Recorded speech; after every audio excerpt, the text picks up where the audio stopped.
The US intelligence chief, Tulsi Gabbard, has admitted that Iran was not rebuilding nuclear enrichment capacities which were destroyed in the Israeli-US strikes last year. And the admission, which was made in a Senate hearing, it directly contradicts the Trump administration's claim that Iran posed an imminent threat to the United States while Gabbard was testifying to the Senate Intelligence Committee. And interestingly, she did not make the admission directly. Gabbard omitted the reference to Iran from her oral remarks, and the admission was rather buried inside a written testimony where she revealed that Tehran had made no efforts to rebuild its uranium enrichment capability after the U.S. strikes in June last year.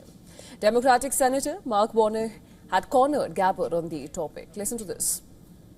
I guess what I'm concerned about, one thing is, even in your printed testimony today on page 6, and your last paragraph on page 6, as a result of Operation Midnight Hammer, Iran's nuclear enrichment program was obliterated. There's been no efforts to try to rebuild their enrichment capability. You omitted that paragraph from your oral opening. Was that because the president said there was an imminent threat 2 weeks? No, sir. I recognize that the time was running long, and I skipped through some of the portions. So you chose to take my oral delivered remarks. You chose to omit the parts that contradict the president. Tulsi Gabbard also conceded that despite the heavy bombing by Israel and the US, the regime in Iran was intact. Interestingly, Trump has touted the regime change in Iran as one of the key objectives of the US strikes in Iran. The IC assesses the regime in Iran appears to be intact but largely degraded due to attacks on its leadership and military capabilities. Its conventional military power projection capabilities have largely been destroyed, leaving limited options. Iran's strategic position has been significantly degraded.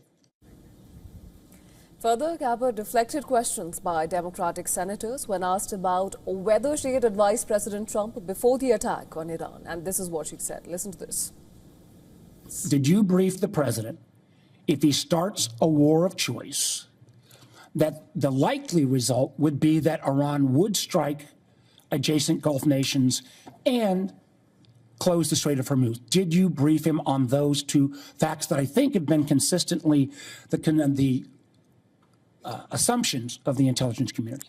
I have not and won't divulge internal conversations. I will say that those of us within the intelligence community continue to provide the president with all of the best objective intelligence available to inform his decisions.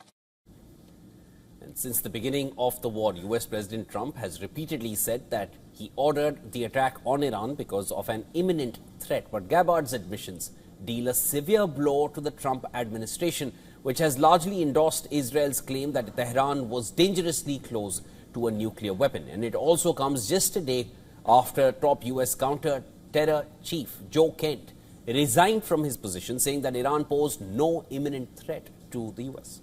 Well, further reports suggest that UK's National Security Advisor, Jonathan Powell, had also concluded that a deal with Iran was within reach, and Powell was part of the Oman-mediated talks. A report in The Guardian says that Powell believed the offer made by Iran on its nuclear program was significant enough to prevent a rush to war. America's objectives in the war have changed frequently, with Washington struggling to explain the urgency behind the attack, as more voices admit that a breakthrough was possible via diplomacy and that Iran posed no imminent threat to the US. Washington's decision to join the Israeli war campaign is coming under heavy scrutiny, both at home and abroad. And for more on this, our correspondent Susan Tehrani has sent us this report. Take a look.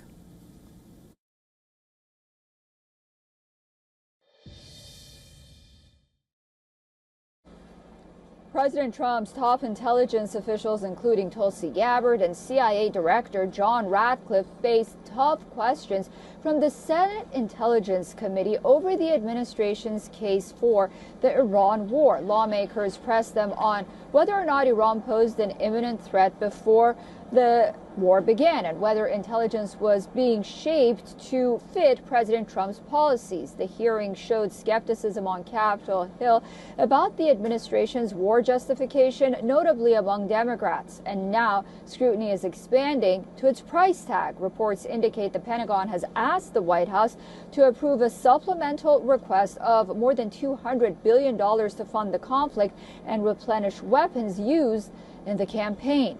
Susan Tahrani reporting from New York for WION World is One.